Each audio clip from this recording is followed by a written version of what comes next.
We're building things for extreme conditions. Think about scorching heat or freezing cold. How about crushing pressure or intense vibrations? We need materials that can handle it all. Choosing the right stuff is super important. The wrong choice, disaster. Let's say we're building a supersonic jet. It needs to be light and strong to zoom through the air, but it also needs to handle the heat from air friction. That's where our material science comes in. We've got to pick the best stuff for the job. We often start with metals. Aluminum magnesium alloys are lightweight and strong. They're great for planes and cars. Titanium is even stronger and resists heat really well. It's perfect for jet engines and spacecraft. Then there are nickel-based superalloys. They laugh at high temperatures and are super strong. You'll find them in power plants and rockets. Each metal has its own superpowers. We pick the one that best fits the job. It's like assembling a team of superheroes, each with unique abilities. Now let's talk additives. These are like secret ingredients in a recipe. They make our materials even better. Graphene and carbon nanotubes are like tiny, strong nets. They make our materials super strong without adding much weight. It's like giving them super strength. We can also add things to make our materials resist corrosion. Rust never sleeps, but we can slow it down. Other additives make our materials more flexible. Think bendable phones or foldable screens. Before we build anything, we need to prepare our materials. First, we purify them. It's like washing our hands before we cook. We want to remove any dirt or impurities. Then we blend our ingredients carefully.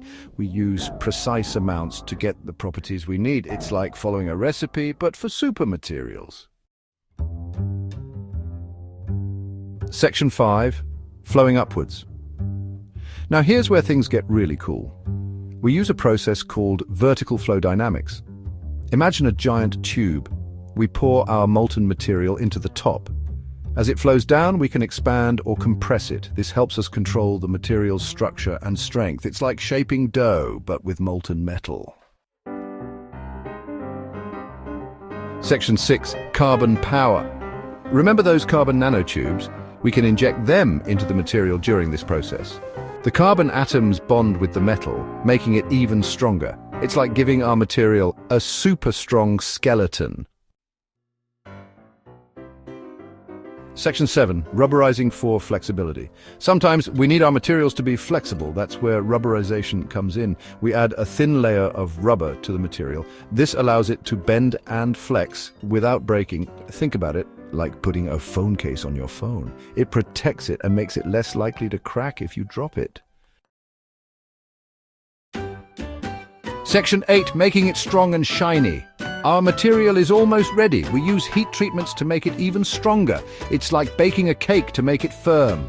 We can also shape the material into different forms. Think sheets, rods, or even complex three-dimensional shapes. Finally, we do lots of tests. We want to make sure our material is strong, durable, and ready for action. Section 9. Keeping it clean. We're always working to make our processes environmentally friendly. We capture and reuse any waste products. We also use energy-efficient equipment. It's important to protect our planet while we build the future. Section 10. From rockets to bridges. These amazing materials are used everywhere. They're in rockets that explore space and airplanes that fly at supersonic speeds. They're in cars, bridges, and even in your smartphone. And as we keep innovating, we'll find even more uses for these super materials.